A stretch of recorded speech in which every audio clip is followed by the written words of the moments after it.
In Unit 3, Homework 1, we're looking at rational expressions. So to get started, let's go ahead and define a rational expression, and then we'll also talk about some domain restrictions that we need to thinking about with rational expressions.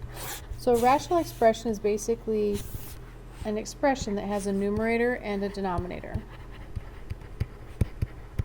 Now the thing that we need to be careful of with the rational expression is the denominator cannot equal 0. That's called our restriction. So denominator cannot ever equal 0. So we always have to keep that in mind when we're working with a rational expression, and especially toward the end of this section when we get to working with rational equations. So a rational expression is defined for the entire set of real numbers. That's called its domain. So let's go ahead and look at an example that you'll see in my math lab where it asks you to define a rational expression. So for a rational expression, the set of all real numbers for which the rational expression is defined is called the domain. That means the values that I can input into the function that do not make it undefined. One must exclude the numbers from the set that make the denominator of the rational expression 0. Those are the numbers that we need to look out for. So again, here's our 0 value up here. Now when we're talking about rational expressions, we can add, subtract, multiply, and divide. So let's go ahead and look at adding and subtracting rational expressions. The thing that we need to make sure of here when we add or subtract rational expressions is that we have a common denominator.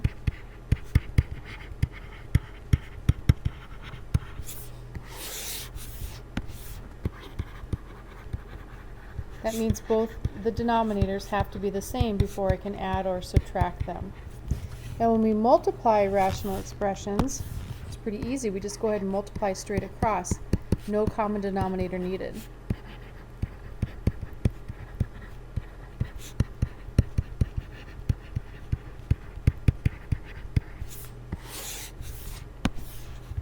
So no common denominator needed.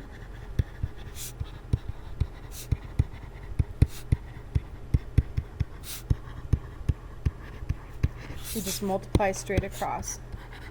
Numerator times numerator, denominator times denominator. Now one thing that you do need to be careful of is you always reduce when you're done multiplying, or you can reduce before you multiply as well. So one way that we could look at this is something like if we had an A over B times C over D, I would multiply straight across A times C over B times D. Now when we divide rational expressions, there's one step I need to take, and then the rules are the same as they were for multiplication. So when I divide rational expressions, we multiply by the reciprocal of the second number. So you multiply by the reciprocal of the second fraction. Now we'll look at to see what this is if we had something like A over B divided by C over D. So A over B stays, and then I switch this to multiplication. The division switches to multiplication, and I multiply by the reciprocal of the second number. Now reciprocal means to flip C over D, and I would get D over C, and then I'd multiply as usual. So I'd have A times D is AD, B times C is BC. So that is how we add, subtract, multiply, and divide rational expressions. Now again, simplification comes into play here, so when we're simplifying, I can simplify first, mean cancel first before I multiply, and then when I get to my final answer, double check one more time to make sure it can't be reduced any further, or I can multiply first and then reduce at the end. It doesn't matter. So be very careful when you're working with these. Make sure you follow these basic directions, and you should be good to go. Let's go ahead and look at some examples of talking about the domain and its restrictions. So for an expression, let's say like x over x plus 3, we might be given something like find all numbers for which the rational expression is undefined. So what we really care about here is where the denominator equals 0. So we think the denominator cannot equal 0. That's what I always have to keep in mind. Well, the denominator for this case is x plus 3. So I get x plus 3 cannot equal 0. So I'd subtract 3 from both sides. This would cancel.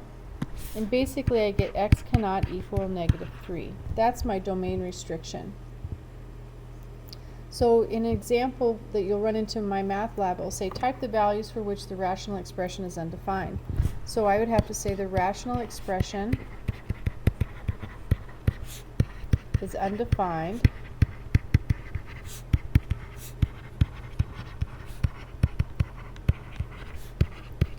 for x equal negative 3. So I don't say not equal to because I've already said undefined for this case. So the rational expression is undefined for the value where x is equal to negative 3. Now it could be the case that the rational expression is defined for all real numbers. So I could have an expression, let's say like x over x squared plus 1. And again, I'd start with this, my denominator cannot equal 0. My denominator is x squared plus 1 cannot equal 0.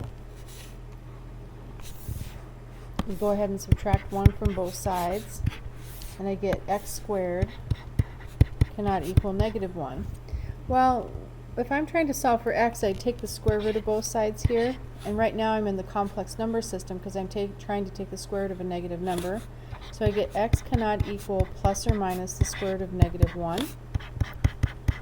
And the square root of negative 1 is I. Well, this is a complex number. We're working with real numbers, meaning I can't take the square root of negative values. So for this case, I'd have to say my domain is defined for all real numbers. So here I'd have to say the rational expression is defined for all real numbers.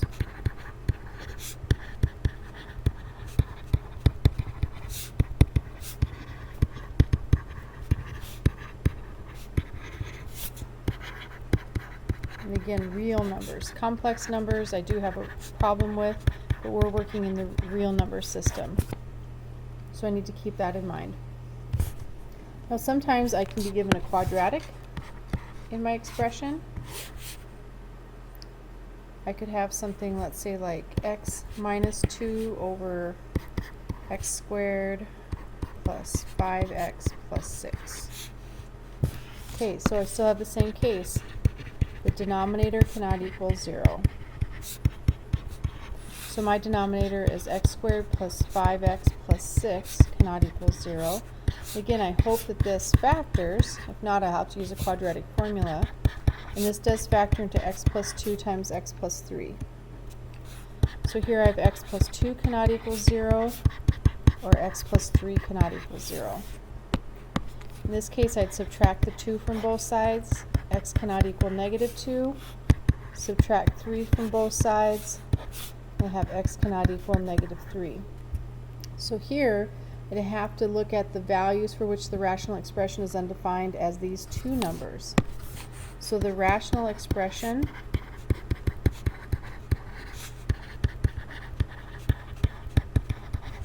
is undefined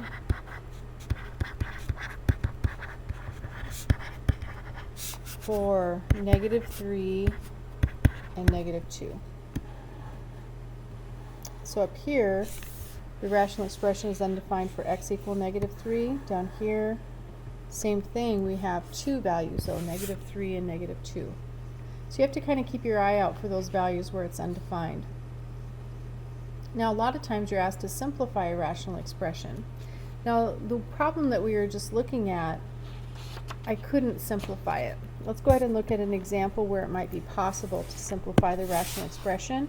And then after we simplify it, we'll also talk about domain restrictions. So let's go ahead and simplify the rational expression. And when I get all done, we want to talk about numbers to exclude from the domain.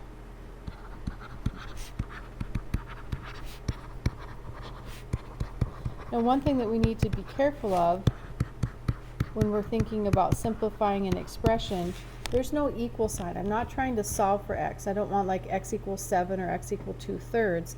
I'm just trying to simplify an expression. And again, there's no equal sign in terms of trying to solve. I'm just trying to simplify, not solve. So let's look at the expression 5x minus 10 all over x squared minus 4x plus 4. Okay, so let's go ahead and get started.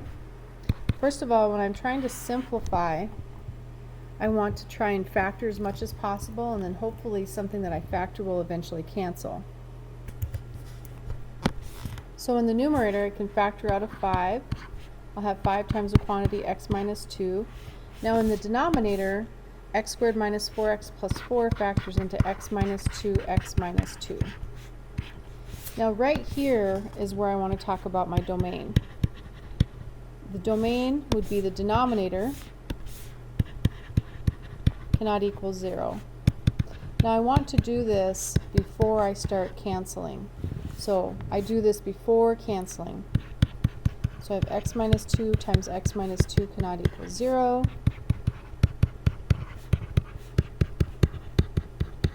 I'd add 2 to both sides, x equal 2. And if you look carefully here, I get the same root both times. So I get x cannot equal 2. So this is my restriction. X cannot equal negative 2, or sorry, x cannot equal 2 is my restriction. So this is my part B to this problem. And then the first part to this problem, I can cancel the x minus 2's. X minus 2 over x minus 2 is 1. So in the numerator, I'm just left with 5 over the quantity x minus 2. So this is the simplified form. So the deal is when you're trying to find your restrictions, you have to do the restrictions before you start doing the canceling. Let's go ahead and look at another example. For this one, we're asked to multiply, simplify. We're not asked to solve, so multiply, simplify, and then we're going to have to talk about domain restrictions at the end as well. Now remember, when we're talking about domain restrictions, these are determined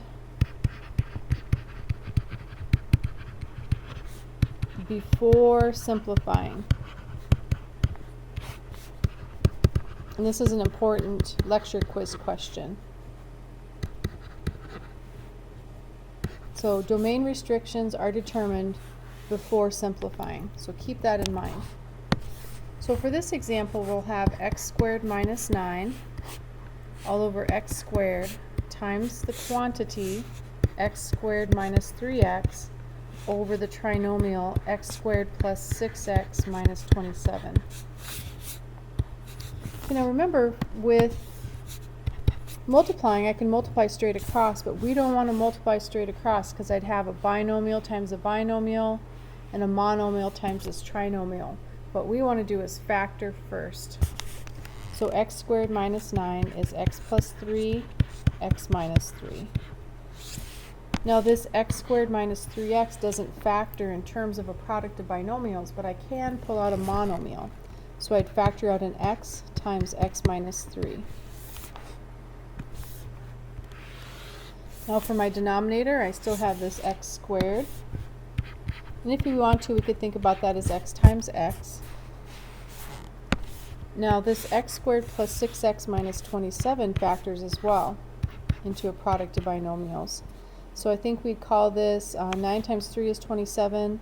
So let's call this a plus 9 and a minus 3. Now this is my simplified version.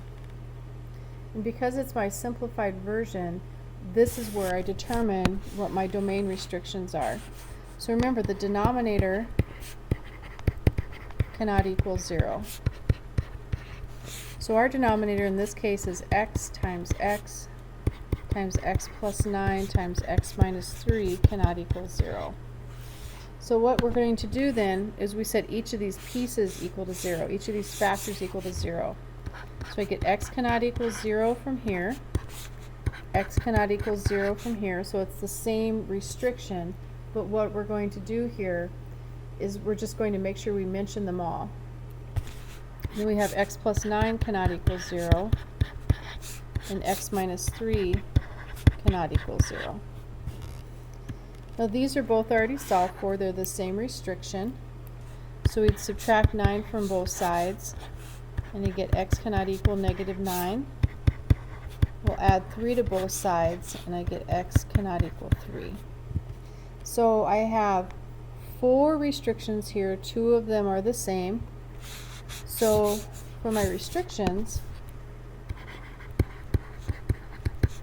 and I like to list these in order from smallest to largest, I say x cannot equal negative 9, x cannot equal 0, x cannot equal 3.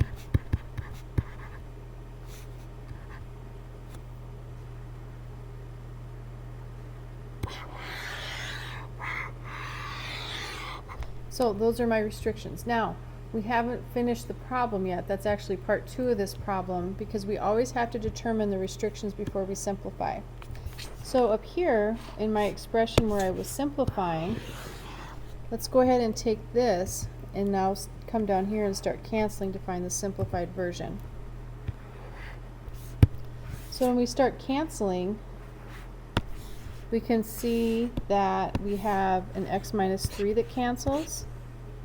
One of the x cancels with one of the x down here, and I think that that's all that cancels. So our simplified version would be x plus 3, x minus 3, all over x times x plus 9. Now we do not want to multiply this out. We don't want to distribute the x. This is our simplified version, and this is what we would put into my math lab then. So simplified version, domain restrictions. So those are the things that we want to keep in mind. Now one more time, domain restrictions are determined before you simplify. For instance, if I tried to find my domain restrictions now, there'd be 0 and negative 9. I'd be missing out on this x cannot equal 3. So again, you have to find the domain restrictions before you simplify. Let's go ahead and look at a division problem next. So for this division problem, we have x squared minus 25 over 3x minus 3 divided by x squared plus 10x plus 25 all over x squared plus 4x minus 5. Now our rules for finding the restrictions here are going to be a little bit more complicated because I'm using division. So the first thing we want to do here is factor. X squared minus 25 factors into x plus 5x minus 5. 3x minus 3, the greatest common factor is 3 times the quantity x minus 1. I'm going to leave the division sign in here for now. We'll do our simplification in our next step. X squared plus 10x plus 25 factors into x plus 5x plus 5. And then x squared plus 4x minus 5 factors into x plus 5 x minus 1. So I have a lot of different restrictions that I need to keep in mind here. So remember, the denominator cannot equal 0. So I have a 3 and x minus 1, and then I also have an x plus 5 and an x minus 1 that cannot equal 0. And I guess they're really not actually even multiplied together. If we wanted to think about these separately, I could think about this as 3 times the quantity x minus 1 cannot equal 0. And then I also have another restriction, x plus 5 times x minus 1 cannot equal 0. I'm not going to really worry about those restrictions right now. What I really want to think about now is multiplying. So remember, when you divide by a fraction, you multiply by the reciprocal. So this division changes to multiplication, and then I reciprocate or flip the fraction. So I'll have x plus 5, x minus 1, all over x plus 5 times x plus 5. Now I have more restrictions that I need to keep track of. I still have the 3 times x minus 1 that cannot equal 0, and then I also have another one from here now that x plus 5 times x plus 5 cannot equal 0. So I have to, when I'm dividing rational expressions, I need to factor first. And once I factor, the next thing I would do is talk about the domain restrictions before I flip, and then I'll talk about the domain restrictions after I flip as well. So from here I can see some things will cancel. I have x plus 5 over x plus 5 is 1. I have an x plus 5 over x plus 5 is 1, and then the x minus 1s will cancel as well. So let's see what we're left with. In the numerator it looks like I have an x minus 5. In the denominator I have over 3. This is my simplified expression. So this is one of my solutions. Now my second part to this solution are my domain restrictions. So if you want to think about this, what numbers need to be excluded? We're talking about domain restrictions there. So for here, x cannot equal, in this case I would get a 1. In this case I'd get a negative 5. This case would give me a 1, which is a repeat, and then both of these give me negative 5 and negative 5. Now a lot of these are the same value, and so what I do is I go through and I list them in order from smallest to largest for my domain restrictions.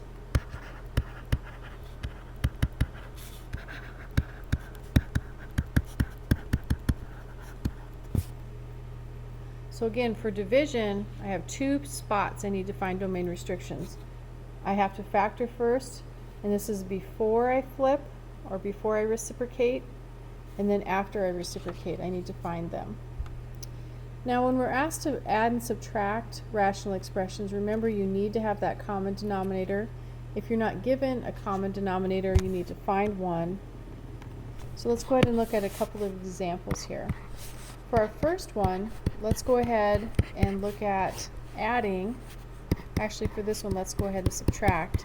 But I'm going to be subtracting common denominators. So I don't have to worry about a common denominator here because I already have one.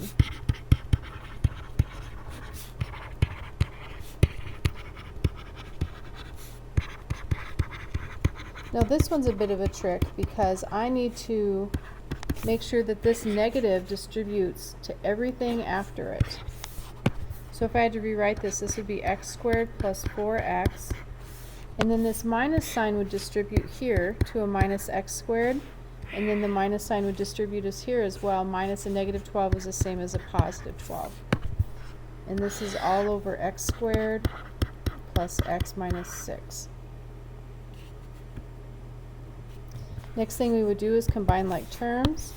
X squared minus x squared is 0, so I'm left with 4x plus 12. And then x squared plus x minus 6 factors into x plus 3, x minus 2.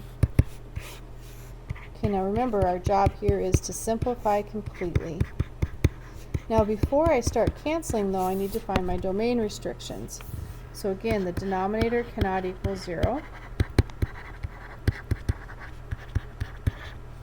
And our denominator in this case, again, I do this before I start factoring. So x plus 3 times x minus 2 cannot equal 0. So I have x plus 3 cannot equal 0, or x minus 2 cannot equal 0. So for this case, x cannot equal negative 3. For this case, x cannot equal 2. So those are my domain restrictions. And then I need to come over here and finish simplifying. The x plus 3's cancel, and I'm left with 4 over the quantity x minus 2. So this is my simplified form. And this x cannot equal negative 3, 2 are my exclusions. This is my domain restriction, this is my exclusion. So here I was lucky because I already had a common denominator. Now for our next example, we'll be looking at combining rational expressions by addition where I don't have a common denominator. And we'll see what the difference is.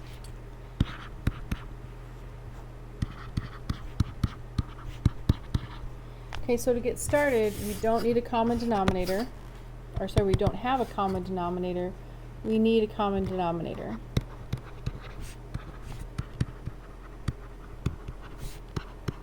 So what we'll want to do is to factor and then kind of compare what we already have, and then based on what we already have, we'll try and come up with that common denominator. Now 81 is a perfect square and so is 16. This is called the difference of perfect squares. This factors into 9x plus 4 times 9x minus 4. Of course the 9x in the numerator doesn't have much to do with it.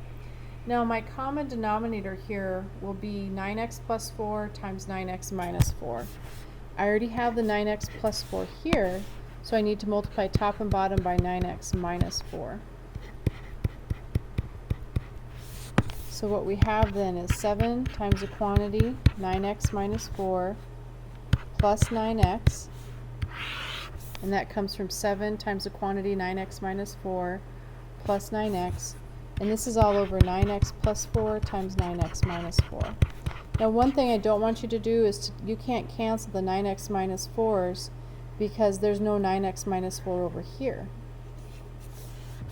What we need to do next is to distribute and combine like terms. I can't do any canceling until I've already determined the domain restrictions. So 7 times 9x, 9 times 7 is 63x, 7 times 4 is 28, 9x plus 4, 9x minus 4. And again, we continue to combine like terms.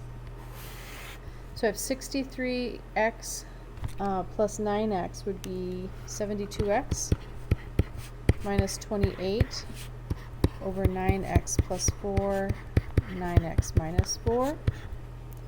And it looks like to me that both of these are divisible by 2 for sure, even 4. So I could factor a 4 out. If I factor a 4 out, I'm left with 18x minus 7. And then 9x plus 4, 9x minus 4 in the denominator.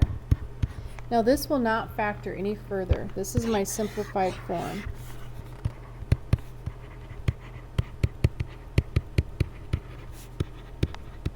Nothing will cancel. But remember, we need to find our restrictions here. To find our restrictions, the denominator cannot equal 0. So I would say 9x plus 4 times the quantity 9x minus 4 cannot equal 0. I would take each of these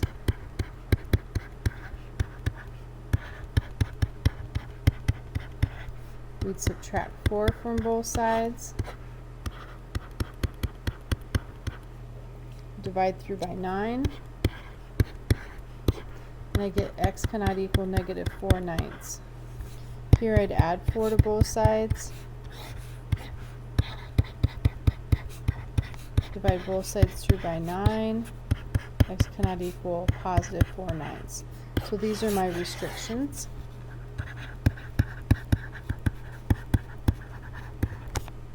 If I get solutions that are equal to negative 4/9 or 4/9, then that would mean the fraction would be undefined. So I have to be really careful when I'm working with these. So everything that we've done so far has dealt with a rational expression. Now we're going to start to work with equations. There's a big shift here because now we're trying to solve equations.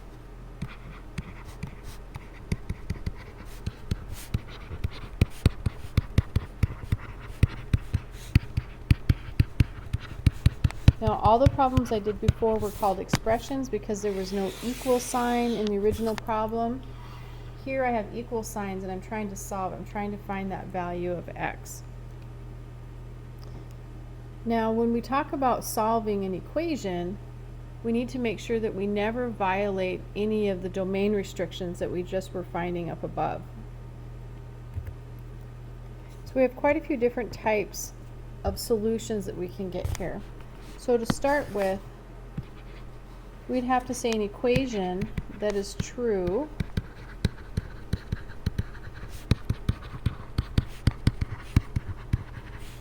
for all values of x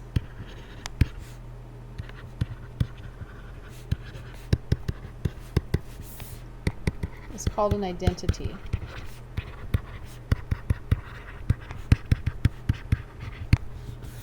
An example of this, of an identity, would be something like,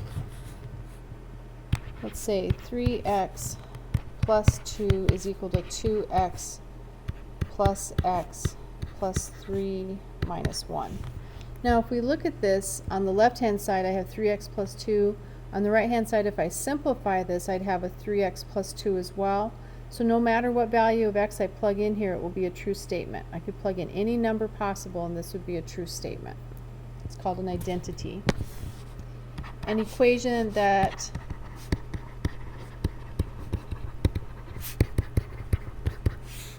is not true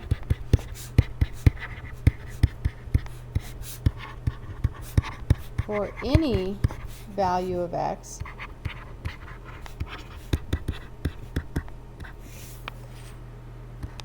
is called inconsistent. It's called an inconsistent solution.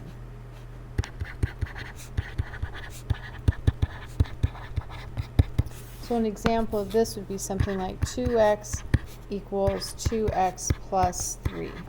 There's no value of x that I can plug in on either side and get this to be a true statement, because on the left hand side I will have just the 2 doubled, or sorry, the x value doubled, and on the right hand side it will be doubled and then I would have to add 3. There's no number that I can put in here that would make this a true statement. Now if I tried to solve this and subtract 2x from both sides, I'd get 0 equals 3. This is a false statement. So when I'm working and I get to something that's a false statement, that tells me that that's inconsistent. Now along those same lines, I'm going to scoot back here and leave a little extra room. If I tried to simplify this expression, I'd have 3x plus 2 equals 3x plus 2. I'd subtract 3x from both sides, and I get 2 equals 2, which is a true statement. So when I get this true statement while I'm working, like 2 equals 2 or 0 equals 0 or 2x equals 2x, that tells me that I'm working with an identity. So we've talked about an identity, we've talked about an inconsistent equation or an inconsistent solution, and then our last one, an equation that is only true for certain values of x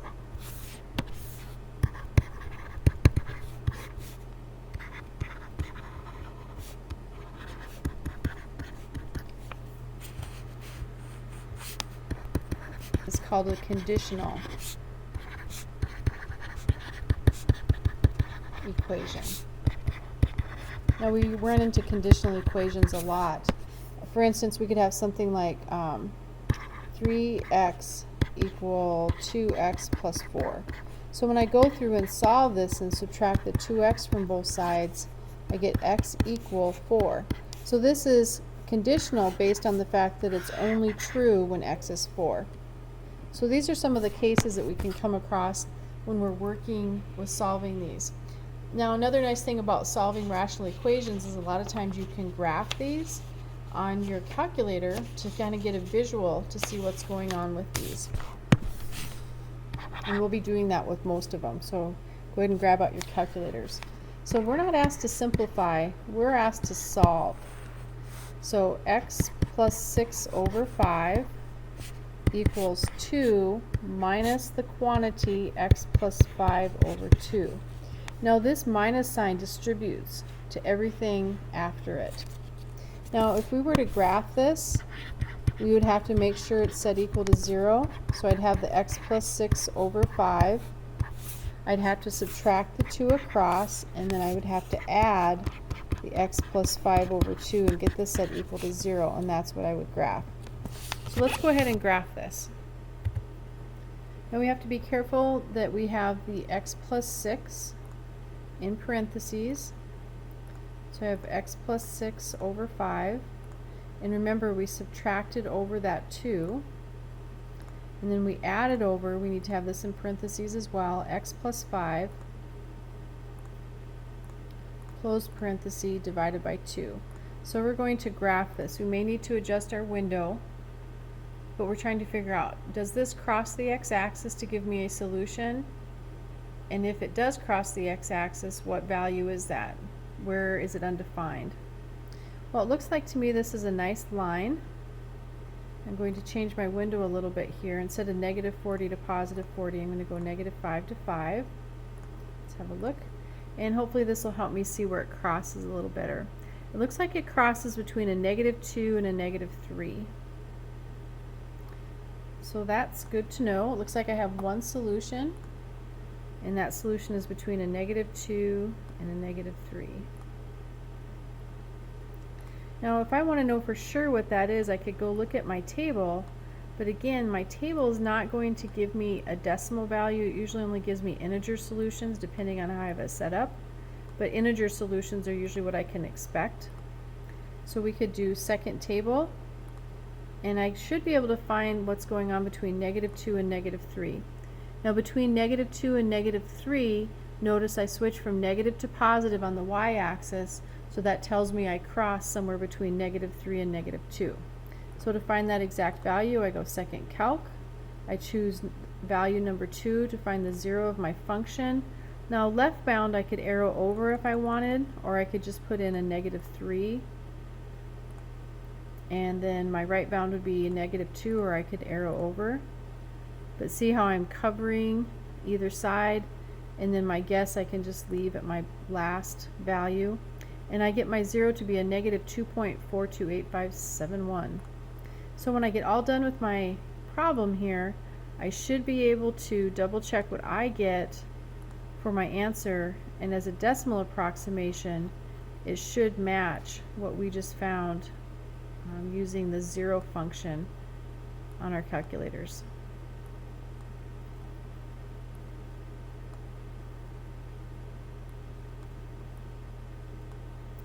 Okay,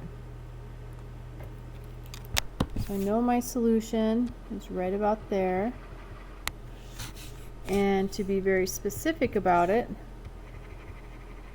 that value is actually the negative 2.428571. Okay, so let's come up here and let's look at what we have. Now notice there are no restrictions, because I have no variables in the denominator. This denominator cannot equal 0 because my denominator is 5, and 5 cannot equal 0, and 2 cannot equal 0 either. I have no variables. There's no x's that I need to worry about. So I need to solve this. So I have x plus 6 over 5 equals 2 minus the quantity x plus 5 over 2. Well, I'd like to clear my fraction, so I'm going to multiply both sides through by the common denominator of 10. Now when I multiply both sides through, that means I actually multiply every single term through by 10. Now the reason we choose this is so the denominators disappear. So over here 2 goes into 10 5 times, so I have minus 5 times the quantity x plus 5. So now my denominators are gone. I'll distribute the 2, so I have 2x plus 12 equals 20. Now the negative 5 has to distribute. Over here just the 2 distributed. Now I need to distribute not only the 5, but take the negative with it. So I have a negative 5x minus 25. Next step would be to combine like terms. So I have 20 minus 25, which is a negative 5 minus 5x. I'm going to add my variables to the left. So I have 7x plus 12 equals negative 5. Move my constants to the right. I get 7x equals negative 17. And divide both sides through by 7. And I get x equal negative 17 over 7. Now, when you enter your answer in my math lab, this is what it wants for an answer, is this exact fraction. Negative 17 over 7. But we need to figure out if negative 17 over 7 matches what we got for a solution. So let's go ahead and jump back into our calculator. Let's do second quit to get back to our home screen. And let's take negative 17 divided by 7. And that number looks very familiar. That is our solution that we just double checked on with our graph to see where we crossed. And so this is a way for me to verify our answer. So like on a quiz, if you're not sure of an answer, this is a good way to double check it before you enter it. And on a test, you'll definitely want to do this. So I have verified that this is my correct solution as well. These are the same value. So a lot goes into these, but I would recommend always graphing these first. And when you graph them first, you're going to not have to worry about like how many solutions do I have, how many restrictions have been violated, etc. Now the problem we just did not have any domain restrictions. Let's go ahead and look at a problem that does have a domain restriction. So for this problem, let's go ahead and take a look at a rational equation. So we'll have an equal sign involved here. We'll probably also have some domain restrictions that we have to watch out for. And then we'll also have to compare those domain restrictions against our solution after we find that common denominator and solve. So first of all, to get started, I would like to graph this. When we graph something to begin with, it kind of gives us an idea of how many solutions we're looking for. So I need to get everything over to the left-hand side, set it equal to 0. So I'll be subtracting over the 7 over the x squared plus 3x minus 10. So this is equal to 0. So let's go ahead and graph this to begin with. We have to be careful about how we input this into our calculators. So we need 1 divided by, and this needs to be in parentheses, x minus 2, because we need to make sure that we're dividing through by that entire denominator, minus 4 divided by, in parentheses, we need that denominator x plus 5, close parenthesis. Now again, we had to subtract over, so we have minus 7 divided by, and then in parentheses we have the x squared plus 3x minus 10. So x squared plus 3x minus 10, close parenthesis. So we've moved everything across. We're probably going to have to change our graph just a little bit to see what's going on. But again, we're looking for our solutions. Okay, and so let's blow up the graph just a little bit. We can't see a lot of what's going on here. Let's switch this from negative 50 to positive 50 on the x. I don't care about the y so much. I just want to see where it's crossing the x-axis. I don't even know if it is. It kind of looks like to me it's getting closer and closer, but not quite crossing. So that's what we have here, is we have this asymptotic line where I get closer and closer to the x-axis on the left and on the right, and I never cross. So it looks like to me, just by glancing at this, that we have no solution, because I don't see any spot where it's crossing. Now another way that I could check this is I could look at the table, and remember, solutions occur where my y values switch from positive to negative, because that means it's crossing the x-axis. So let's go ahead and look at our second table values. And if we note here, I have quite a bit going on, but all of my y values are negative. I have these errors, and then it switches off to positive. So what's happening at these errors at negative 5, and what was my other one here? Negative 5 and 2 probably. Let's go ahead and snap these into the lecture as well. There's hollow points. Now this graph doesn't show it because it doesn't know enough to show hollow points. What it's basically doing is just connecting the dots, and it skips right over the spots that we shouldn't be having a graph occur on. Okay, so if we look closer at this, at x equal negative 5, and we'll just say x equal negative 5 right here, we should have a hollow point. So at negative 5, we should have a hollow point, and at 2, we should have this hollow point. So there should be hollow points there. That just doesn't look like it because the calculator doesn't know enough to put in hollow points. It just connects the dots there. So I think from this graph there's no solution. Now these are also showing me my restrictions. So our restrictions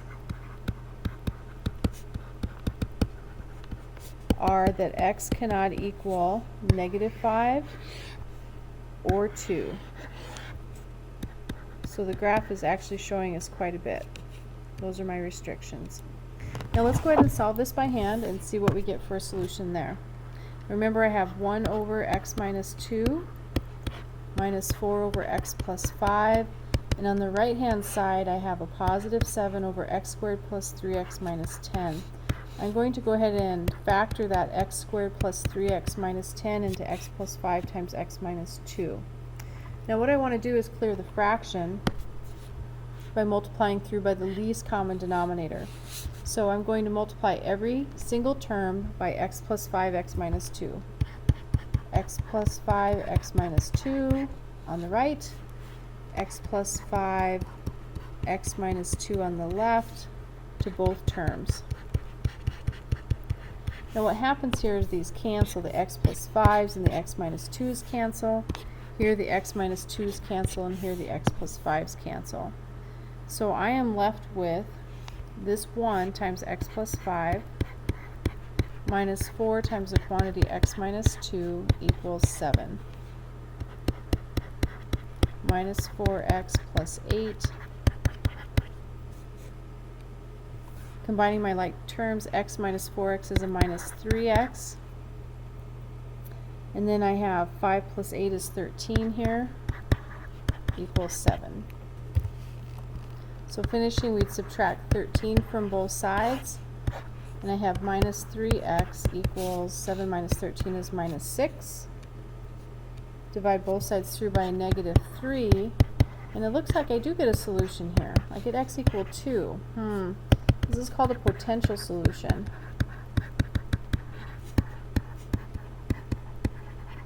Now remember, my restrictions from up here were x cannot equal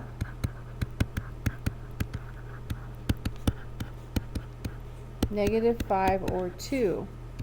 Well, this value of 2 violates the restriction.